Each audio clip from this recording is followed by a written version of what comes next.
Howdy peeps. Today we're going to examine why LDS singles everywhere should say no to singles wards. Join the Journey Radio starts right now.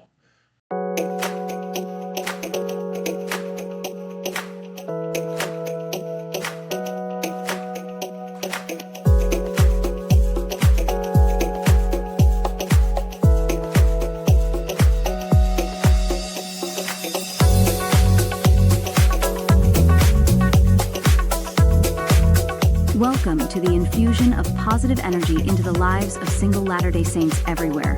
This is Joy in the Journey Radio. And welcome back, peeps, to the wonderful, splendiferous, joyous episode of Joy in the Journey Radio. I am Lance, your host for Joy in the Journey Radio, and this is episode number 394, No to Singles Wards. If you're viewing the program live, please join the chat. Tell us where you're from. Although we're getting a late start today, so there may not be anyone in the chat today. That's okay. If you're viewing the program at a later date, just leave a comment down below. Let us know where you're viewing the program from. That will help us with the algorithms. So today we're going to talk about singles wards and why LDS singles everywhere should reject them.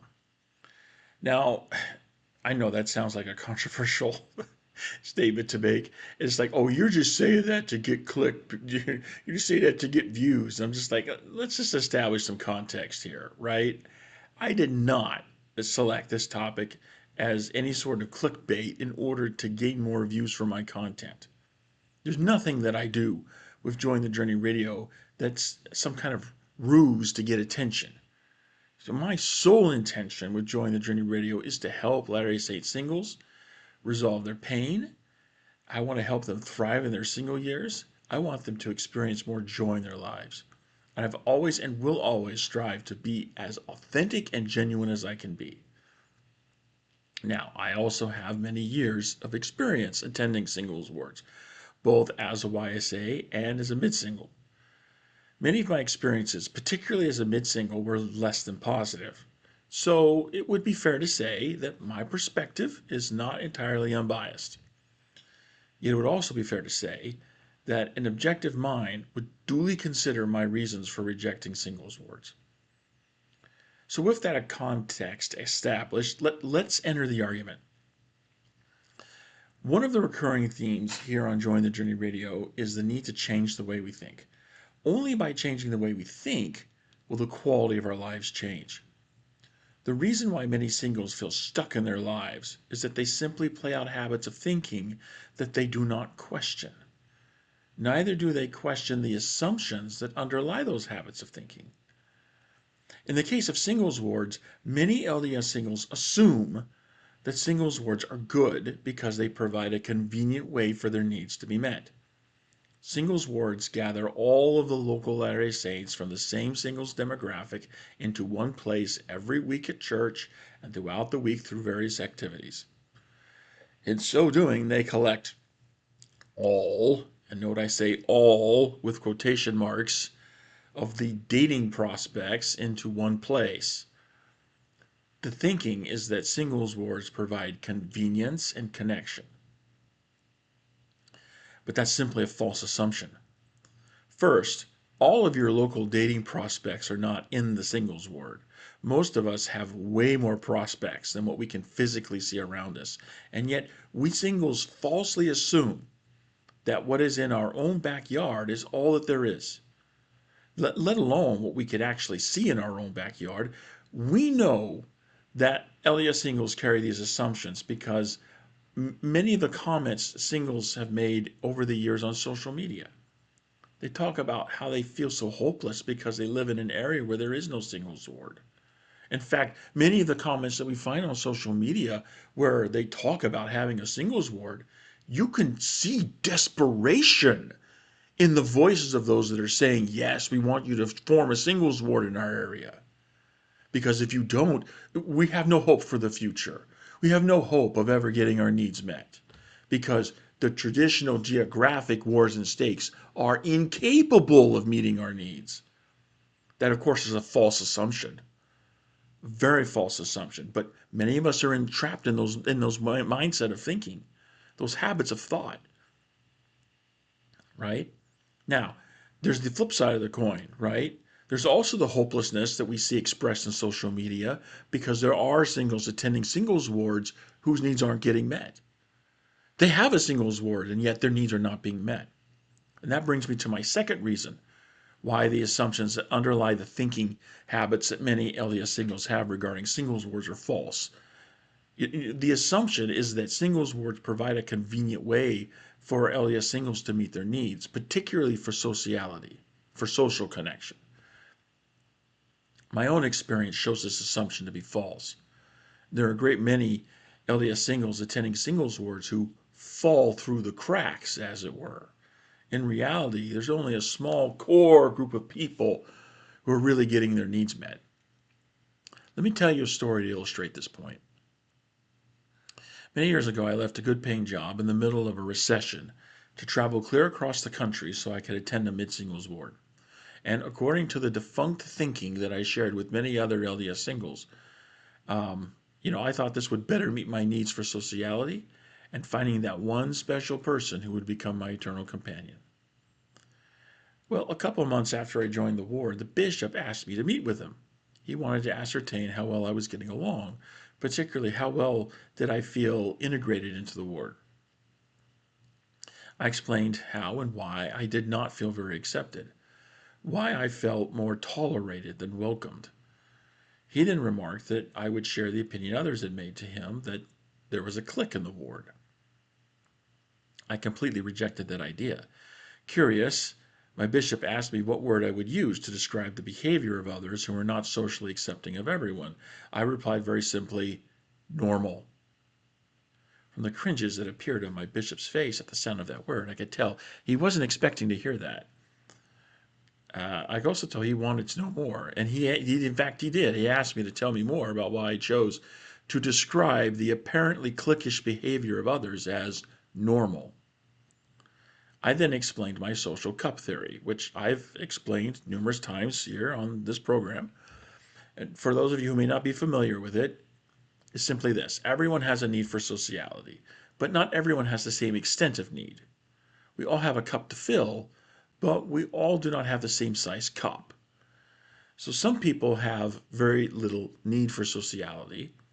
Little goes a long way for these people. So the size of their cup is very small.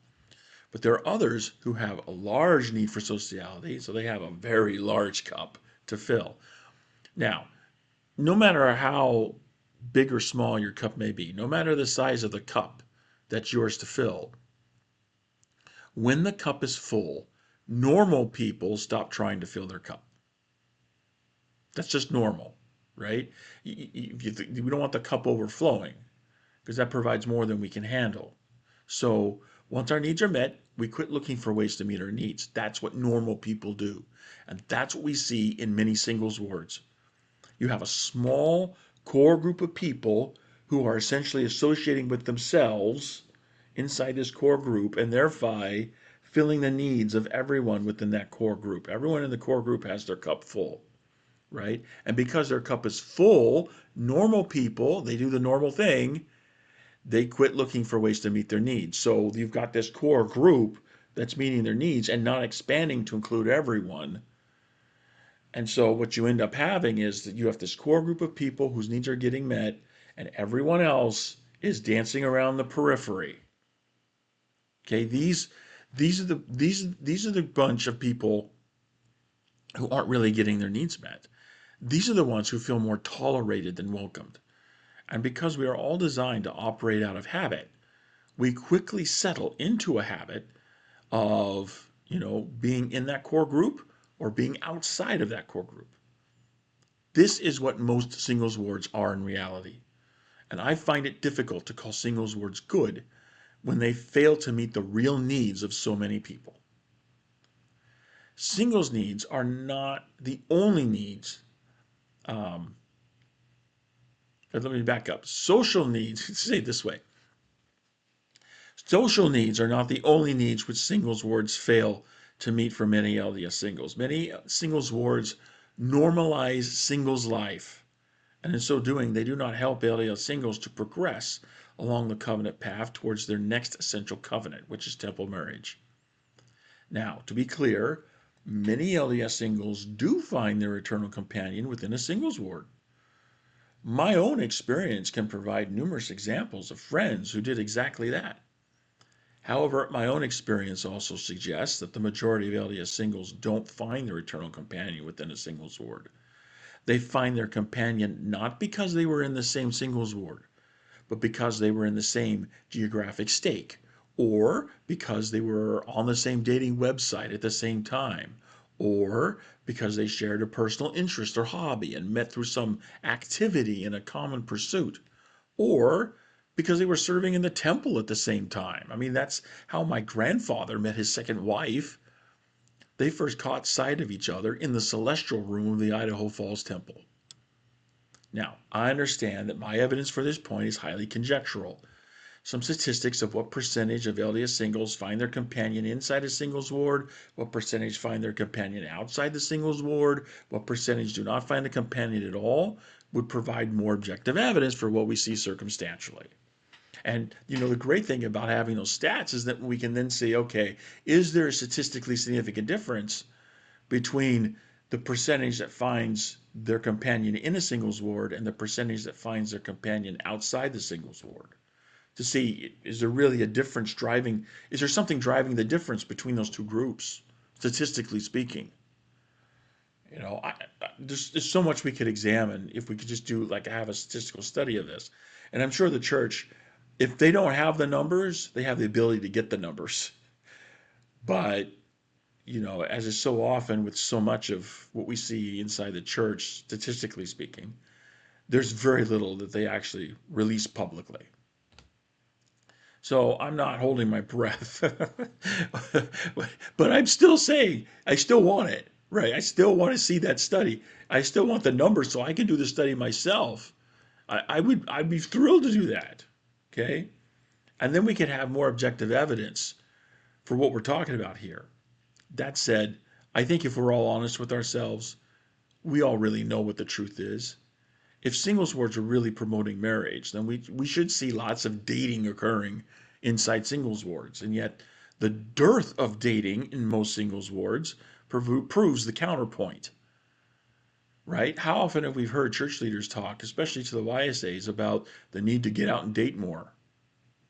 It's a constant theme. And it's been a constant theme for a long time. If singles wards are really promoting that dating culture that the brethren want to see, don't you think they'd have to talk about it a lot less?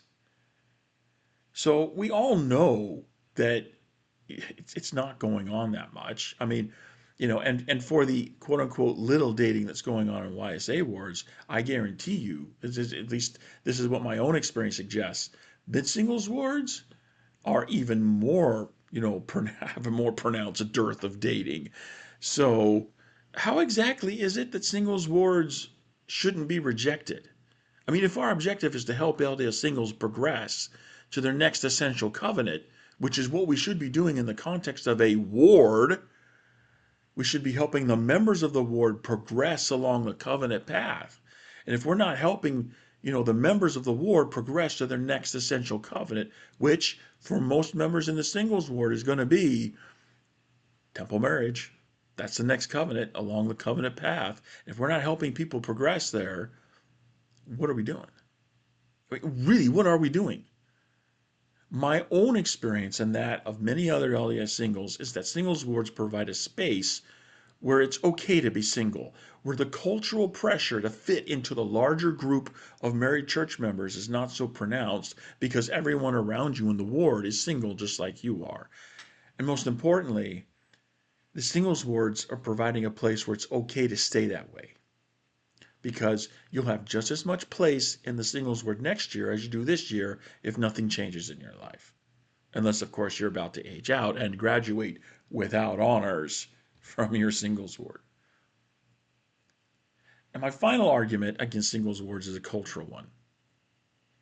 Within the LDS context, a ward is a congregation that assembles for worship. Have you ever considered the cultural damage that is being done by creating a separate space for worship? based on marital status? Have you ever considered how rare a practice that is? I mean, Catholics do not have separate congregations for singles and marrieds. The Greek Orthodox don't do it. The Russian Orthodox don't do it. Protestants don't do it. They might have a special group in a local church where singles can get together, but they don't have special worship congregations specifically for singles. Jews don't do it. Muslims don't do it. Buddhists don't do it. The Shinto don't do it. Sikhs don't do it. Zoroastrians don't do it. I mean, we Latter-day Saints are the only world religion that separates out people by marital status into separate worship congregations. Now, to be clear, just because something is unique does not necessarily mean that it's wrong, right? But the uniqueness should give us pause to consider what we're doing. And when you do think about it, as I have, it shouldn't be hard to see the damage that's being done. Traditional LDS culture centers around being married with kids. That is the mark of belonging. So when you have a separate congregation for worship based on marital status, you're basically telling people to think in terms of that traditional culture. And how do you fit in? How do you have the mark of belonging when you, by definition, will never have the mark of belonging? I mean, if the mark of belonging involves being married, and you by definition are not married, how do you fit in? How do you belong? Right? And this is the core problem that many of us Latter-day Saint singles have had to grasp. We're trying to fit in, we're trying to belong without having the mark of belonging. So it's little wonder that the thinking of many Latter-day Saints in terms of that traditional culture is that a singles ward is where you should be if you're single. Go over there to that separate group, goes the thinking, and when you get married, then you can come join us over here in the main group. Little wonder that many singles feel severely undervalued because they aren't married. Many of the challenges of LDS singles life relate to this very point. As I said, we struggle with issues of identity as we go about the normal process of trying to belong to a larger society of Latter-day Saints. Now, the Brethren and other general authorities have increasingly been speaking about identity in an attempt to help LDS singles with this particular challenge. I see many other indications that they're aware of the culture, and they're working to make it easier for all to feel that they belong inside the church. What they say about how we LDS singles think about our identity is true. We should look first to ourselves as being children of God. But as long as we have separate congregations for worship that are based on marital status, we as a larger LDS society will always struggle with identity issues. And the challenge that many LDS singles face will continue to be challenged. Now, I could say more, but these are the essentials of the case against singles wards. By challenging our habits of thinking and the assumptions that underlie those habits, we can better see where we're aligned with truth and where we're not. Only by replacing error with truth will we be set free. Usually we must endure a season of discomfort before we find that freedom, but once we do, that freedom allows us to conquer the challenges that confront us. Many of us will feel very uncomfortable with the thought that singles wards are not the way to go. But once we embrace the truth that singles wards actually do more to harm than to help, we can then embrace what the Apostle Paul described to the Ephesians.